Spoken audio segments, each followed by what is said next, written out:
সাহস দিলে একটা কথা বলবো মোড়ল মশাই? বল না, তোকে আটকেছে কে? হ্যাঁ, মোড়ল মশাই, আপনার দেহ এখনো যা শক্তপোক্ত, আপনি একাই একটা আস্ত ডাকাত দলকে কাঁধ করে দিতে পারবেন। হ্যাঁ, এটা তুই খারাপ বলিসনি। ওরে, আমার যুবক বয়সে আমি একটা আস্ত বাইসন ষাঁড়ের সঙ্গে লড়াই করে একেবারে ঘাড়ে তুলে মাটিতে আছাড় দিয়ে আধমরা করেছিলাম। আজকালকার ছেলেপুলেদের মধ্যে এরকম সামর্থ্য আছে? বালাই ষাট, বালাই ষাট! আজকালকার ছেলেরা এরকম ক্ষমতা পাবে কোথায় বলুন তো? আপনার মতো কি হওয়া চারটিখানি কথা? হ্যাঁ। আচ্ছা, এবার কাজের কথায় আয়। এবছর সব চাষিরা আমার জমিতে চাষ দিতে শুরু করেছে তো? একদম মোড়ল মশাই, আপনার কথার অবাধ্য হবে কার ঘাড়ে কটা মাথা আছে বলুন তো? হ্যাঁ, দেখিস বেটারা যেন পার না পায়। কম কম দিবি আর বেশি বেশি খাটাবি। আর কেউ যদি বেশি বলে আমাকে এসে সব জানাবি, ঠিক আছে? কথা বলবার মতো একজনই আছে মোড়ল মশাই, যে সব সময় কিছু না কিছু ক্ষেত্রে আপনার বিরোধিতা করেই থাকে। হ্যাঁ, তুই কি গোপালের কথা বলছিস? হ্যাঁ মোড়ল মশাই, তাছাড়া আর কি হবে বলুন? ওই বেটা আমার দু চোখের বিষ, কিন্তু আমার বিরোধিতা করে খাবে কি? ওকে আরো বেশি বেশি করে খাটিয়ে নিতে হবে।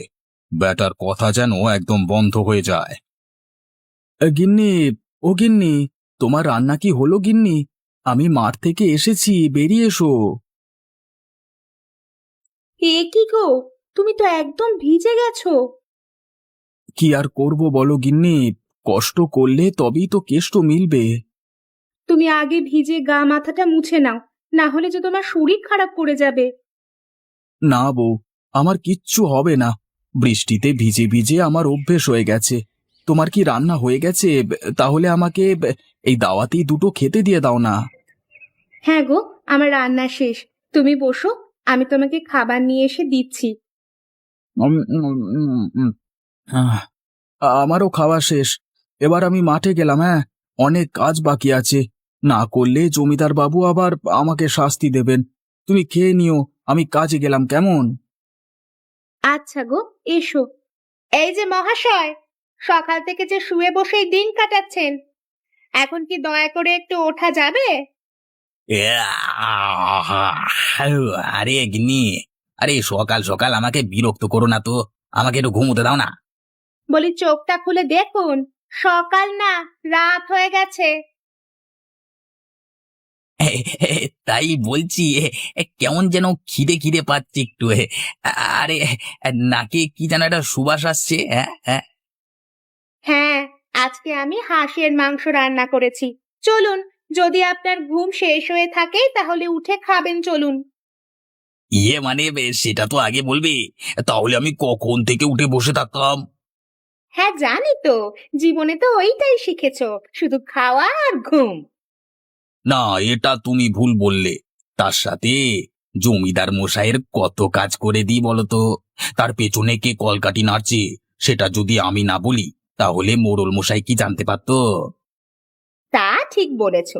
তা হ্যাঁ গো, মোড়ল মশাইকে কি একটু হাঁসের মাংস দিয়ে আসবে নাকি? হ্যাঁ, কথাটা মন্দ বলনি।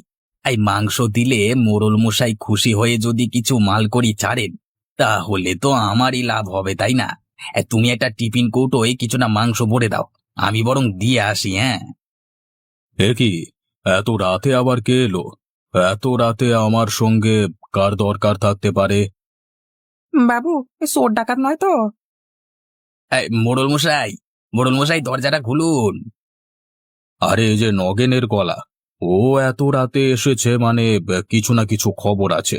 রামু, জলদি দরজাটা খোল।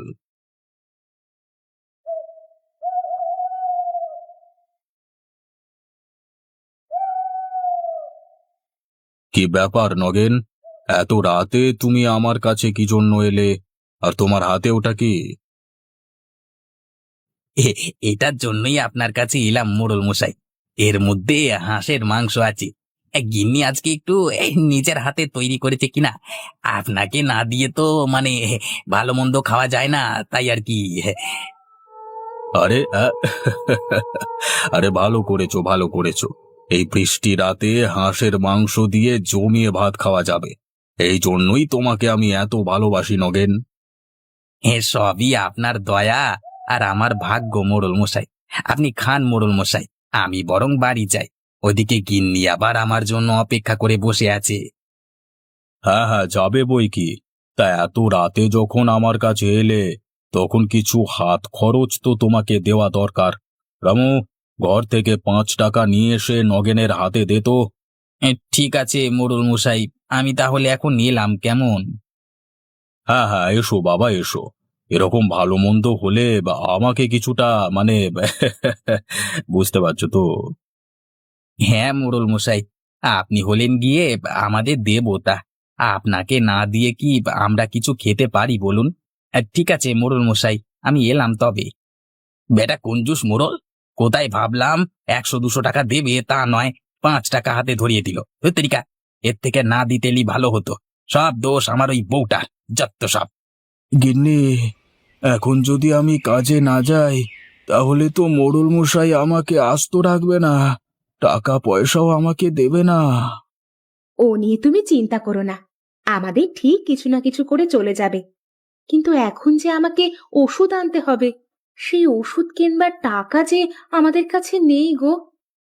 তুমি চিন্তা করো না গিন্নি, আমি এমনি ঠিক হয়ে যাব। গোপাল, গোপাল কোথায় তুই? বাইরে বেরিয়ে আয়। এই যে গোপালের বউ, আমাকে মোড়ল মশাই পাঠালেন। তা গোপাল আজকে কাজে যায়নি কেন? নগেন দাদা, ওর খুব জ্বর। আজকে সকাল থেকে বিছানা ছেড়ে উঠতে পারেনি। কি করে কাজে যাবে বলো? সেসব তো আমাকে বলে লাভ নেই। মোড়ল মশাই এই মুহূর্তে গোপালকে দেখা করতে বলেছে। ঠিক আছে দাদা, চলো, আমি না হয় মোড়ল মশাইয়ের সাথে কথা বলে আসছি।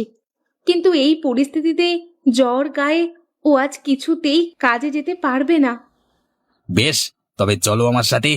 এই যে মোড়ল মশাই, গোপালের স্ত্রীকে একেবারে পাকড়াও করে আপনার কাছে নিয়ে এসেছি। মিথ্যে বলছো কেন নগেন দাদা?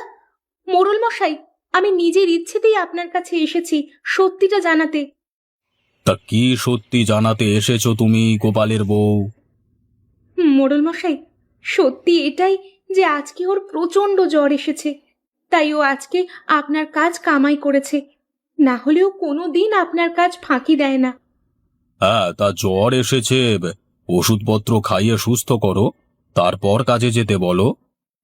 আসলে মোড়ল মশাই, ওষুধ কিনবার মতো টাকা আমাদের কাছে নেই। আপনি যদি দয়া করে ওষুধ কিনবার টাকা আমাকে দেন তাহলে খুব ভালো হয়। দিতে পারি, তবে একটা শর্ত আছে। না না মোড়ল মশাই, আপনি এই ফকিরদের টাকা দেবেন না, 1 টাকাও ফেরত পাবেন না আপনি। তুমি চুপ করো নগেন। হ্যাঁ গোপালের বউ, তোমাকে যেটা বলছিলাম, কি শর্ত মোড়ল মশাই? টাকা তোমাকে দিতে পারি, কিন্তু তার বদলে আমাকে আজকে হাঁসের মাংস রান্না করে খাওয়াতে হবে। এ আর এমন কি মোড়ল মশাই, আমি আজকে দুপুরেই আপনাকে হাঁসের মাংস রান্না করে খাওয়াচ্ছি। মোড়ল মশাই, আমার স্ত্রী লতা থাকতে এসব গরিব ফকির লোকেরা কেন আপনাকে হাঁসের মাংস খাওয়াবে?